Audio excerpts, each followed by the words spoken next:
রাতের নিস্তব্ধ মরুভূমির বুকে দূরে আগুনের শিখা চলছে, আর বিশাল তেল রিগুলি মাটির গভীরে ড্রিল করে চলেছে।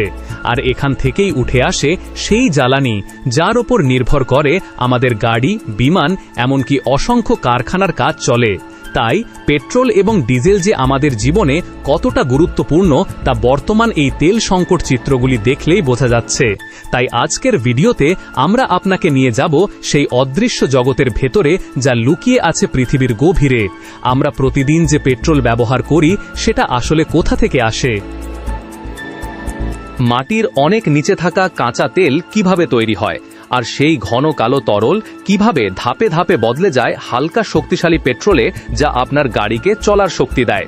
এই পুরো প্রক্রিয়াটি শুধু একটা সাধারণ রূপান্তর নয়, এর পেছনে রয়েছে লক্ষ লক্ষ বছরের প্রাকৃতিক পরিবর্তন, চাপ, তাপ এবং জটিল বৈজ্ঞানিক ধাপ।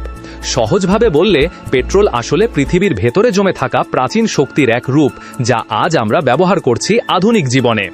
এই ভিডিওতে আমরা ধাপে ধাপে জানব কিভাবে তেল তৈরি হয়, কিভাবে তা উত্তোলন করা হয় এবং কিভাবে সেটি পরিশোধন করে পেট্রোল ও ডিজেলে রূপান্তর করা হয়। কল্পনা করুন, আপনার হাতে এক ফোঁটা পেট্রোল রয়েছে।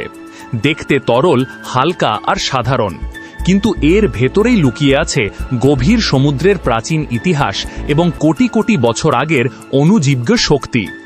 এই পেট্রোল তৈরির কাজ প্রাকৃতিকভাবেই শুরু হয়েছে বহু লক্ষ বছর আগে, সমুদ্রের গভীরে, যখন পৃথিবীতে মানুষের অস্তিত্বই ছিল না।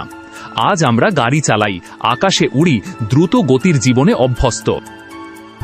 কিন্তু খুব কম মানুষই ভাবি এই গতি আসলে নির্ভর করছে প্রাচীন জীবের অবশিষ্ট শক্তির ওপর। তাহলে প্রশ্ন হলো, এই কাঁচা তেল বা ক্রুড অয়েল আসলে কিভাবে তৈরি হয়? মাটির গভীরে প্রাকৃতিকভাবেই এমন কি প্রক্রিয়া চলে যার ফলে এই শক্তি তৈরি হয়? চলুন সহজে বুঝে নেওয়া যাক।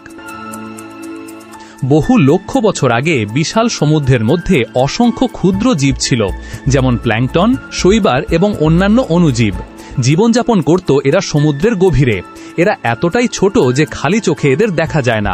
কিন্তু আজকের দিনে আমাদের গাড়ির জ্বালানির পেছনে এই ক্ষুদ্র জীবগুলিরই অবদান রয়েছে। প্রকৃতির নিয়ম অনুযায়ী সব জীব একসময় মারা যায়। এই অণুজীবগুলি মারা যাওয়ার পর সমুদ্রের তলায় জমা হতে থাকে। ধীরে ধীরে কোটি কোটি জীবের স্তর তৈরি করে জমে যায়। প্রথমে এগুলি ছিল সাধারণ জৈব পদার্থ। এরপর সময়ের সাথে সাথে এর ওপর জমতে থাকে বালি, মাটি এবং বিভিন্ন স্তরের পলিমাটি। এতে করে নিচের স্তরগুলির ওপর চাপ ক্রমশ বাড়তে থাকে। একই সাথে পৃথিবীর ভেতরের তাপ এই স্তরগুলির মধ্যে পৌঁছাতে থাকে। ফলে নিচে তৈরি হয় এক ধরনের অদ্ভুত প্রাকৃতিক পরিবেশ, যেখানে উপর থেকে প্রচণ্ড চাপ এবং নিচ থেকে তাপ একসাথে কাজ করে। অনেকটা প্রেসার কুকারের মতো পরিস্থিতি তৈরি হয়, যেখানে কোটি কোটি বছরের সময় তাপ এবং চাপ মিলিয়ে ধীরে ধীরে সেই জৈব পদার্থের পরিবর্তন শুরু হয়। এক পর্যায়ে এই জৈব পদার্থ ভেঙে গিয়ে ধীরে ধীরে হাইড্রোকার্বনে পরিণত হয়, আর এই হাইড্রোকার্বনই পরে রূপ নেয় কাঁচা তেল বা ক্রুড অয়েলে। অর্থাৎ কাঁচা তেল কোনো সাধারণ তরল নয়, এটি হলো বহু লক্ষ বছরের প্রাকৃতিক প্রক্রিয়ায় তৈরি এক ধরনের শক্তি, যা প্রাচীন জীবের অবশিষ্টাংশ থেকে এসেছে।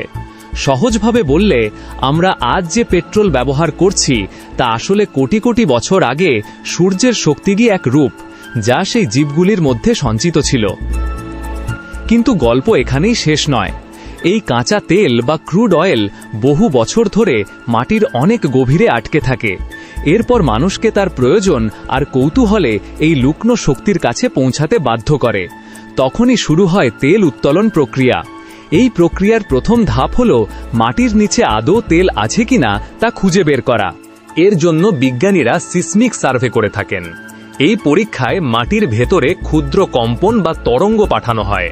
সেই তরঙ্গ বিভিন্ন স্তরে গিয়ে প্রতিফলিত হয়ে আবার ফিরে আসে। আর এই প্রতিফলনের ধরন দেখেই বোঝা যায় নিচে তেল, গ্যাস, জল না পাথর রয়েছে। অনেকটা ডাক্তারের করা আল্ট্রাসাউন্ডের মতো।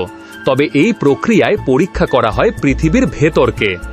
দ্বিতীয় ধাপে শুরু হয় ড্রিলিং। তবে প্রথম পরীক্ষায় যদি সেই স্থানে তেলের সন্ধান পাওয়া যায়, তবেই একটি বড় লোহার রিগ বা ড্রিলিং রিগ মাটির গভীরে ড্রিল করতে থাকে। এই ড্রিল প্রায় 3 থেকে 4 কিলোমিটার পর্যন্ত নিচে যেতে হয়, যেখানে অন্ধকার, প্রচণ্ড তাপ এবং বহু পুরনো স্তর রয়েছে। ড্রিলের মাথায় শক্ত ধাতুর দাঁত থাকে, যা ঘুরতে ঘুরতে শক্ত পাথরকেও কেটে নিচে এগিয়ে যায়। তৃতীয় ধাপে সবচেয়ে গুরুত্বপূর্ণ বিষয় হল চাপ নিয়ন্ত্রণ করা, কারণ মাটির নিচে চাপ এত বেশি থাকে যে ঠিকভাবে নিয়ন্ত্রণ না করলে দুর্ঘটনা ঘটতে পারে। তাই এখানে ব্যবহার করা হয় ড্রিলিং মাঠ, এক ধরনের বিশেষ তরল যা ড্রিলকে ঠান্ডা রাখে এবং চাপ নিয়ন্ত্রণে সাহায্য করে। চতুর্থ ধাপে ড্রিল যখন তেলের স্তরে পৌঁছে যায় তখন ভেতরের চাপের কারণে তেল ওপরের দিকে উঠতে শুরু করে। পাইপের ভেতর দিয়ে কালো তরল ধীরে ধীরে ওপরে উঠে আসে, আর এটি সেই কাঁচা তেল বা ক্রুড অয়েল যা বহু লক্ষ বছর আগে সমুদ্রের জীব থেকে তৈরি হয়েছিল। পঞ্চম ধাপে এই কাঁচা তেল মেশিনের সাহায্যে ওপরে তোলা হয় এবং পাইপলাইনের মাধ্যমে আলাদা ট্যাঙ্কে জমা করা হয়।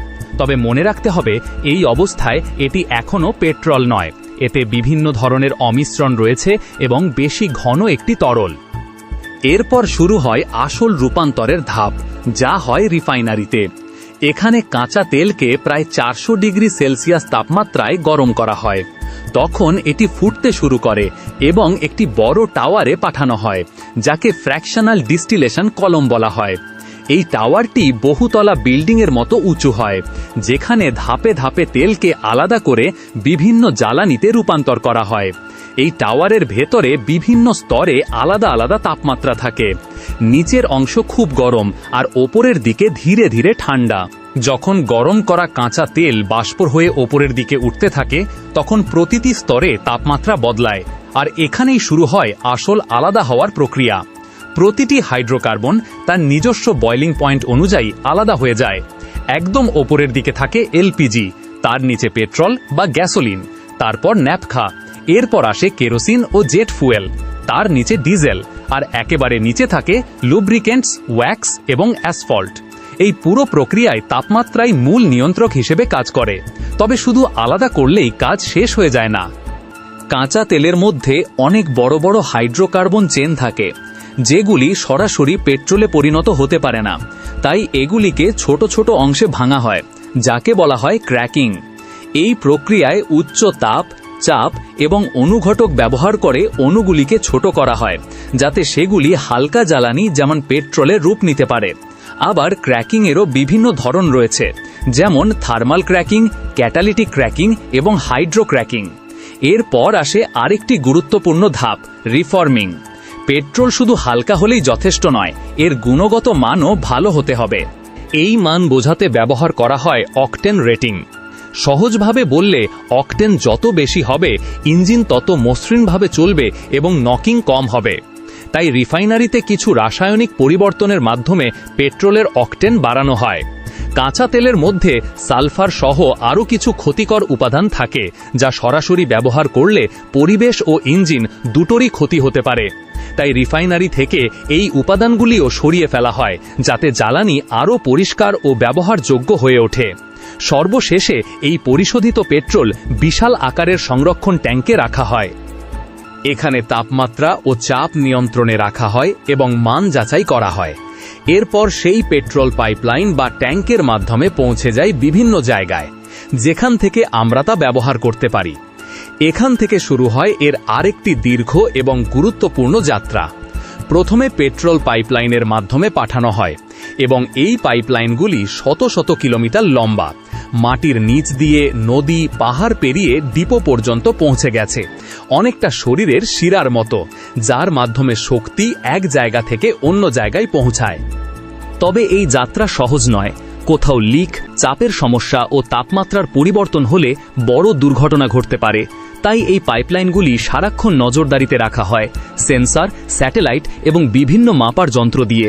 বড় শহরের বাইরে থাকে বিশাল ডিপো বা ট্যাঙ্ক ফার্ম। এখানে পেট্রোল আলাদা ট্যাঙ্কে সংরক্ষণ করা হয়, যাতে এর গুণগত মান ঠিক থাকে এবং কোনো মিশ্রণ না ঘটে। এরপর আসে সবচেয়ে সংবেদনশীল ধাপ, ট্যাঙ্কার ট্রাকের মাধ্যমে পরিবহন। বড় বড় এই ট্যাঙ্কারগুলি ডিপো থেকে পেট্রোল পাম্পে জ্বালানি নিয়ে যায়। এগুলিতে থাকে একাধিক নিরাপত্তা ব্যবস্থা, কারণ এগুলিতে বহন করা হয় অত্যন্ত দাহ্য পদার্থ। সঠিক নিয়ন্ত্রণ না থাকতে দুর্ঘটনার ঝুঁকি থাকে। পেট্রোল পাম্পে পৌঁছানোর পর জ্বালানি মাটির নিচে থাকা ট্যাঙ্কে সংরক্ষণ করা হয়। এখান থেকে এটি সরাসরি আপনার গাড়িতে যায় এবং ইঞ্জিন চালানোর শক্তি দেয়। অর্থাৎ মাটির গভীরে তৈরি হওয়া শক্তি শেষ পর্যন্ত আমাদের দৈনন্দিন জীবনের অংশ হয়ে ওঠে। তবে এখানেও একটি প্রশ্ন থেকে যায়, ভবিষ্যতে কি এই পেট্রোল আদৌ থাকবে? বর্তমানে বিদ্যুৎ চালিত গাড়ি, সৌরশক্তি, বায়ুশক্তি ও হাইড্রোজেনের মতো বিকল্প শক্তির ব্যবহার বাড়ছে। একই সাথে তেলের ভাণ্ডার ধীরে ধীরে কমে যাচ্ছে এবং দূষণও বড় সমস্যা হয়ে দাঁড়াচ্ছে। বিজ্ঞানীদের মতে একদিন পেট্রোল শেষ হবেই, তবে এখনই নয়। এখনো পর্যন্ত পরিবহন ব্যবস্থা, বিমান চলাচল এবং শিল্পক্ষেত্রে পেট্রোল ডিজেলের প্রভাব অনেক বেশি। তবে ভবিষ্যতে সম্ভবত এমনটার থাকবে না। হয়তো সেই সময় পেট্রোল, ডিজেল এবং অন্যান্য শক্তি একই সাথে ব্যবহার করা হবে। এই সম্পর্কে আপনার কি মনে হয়? ভবিষ্যতে পেট্রোল পুরোপুরি বন্ধ হয়ে যাবে, নাকি এটি অন্য শক্তির সাথে মিলিয়ে চলবে? কমেন্টে আপনার মতামত লিখে জানাতে পারেন। আজকের এই ভিডিওটি ভালো লাগলে একটি লাইক করতে পারেন, চ্যানেলটি সাবস্ক্রাইব করে রাখতে পারেন। তাহলে দেখা হচ্ছে পরবর্তী নতুন একটি এপিসোডে। ধন্যবাদ।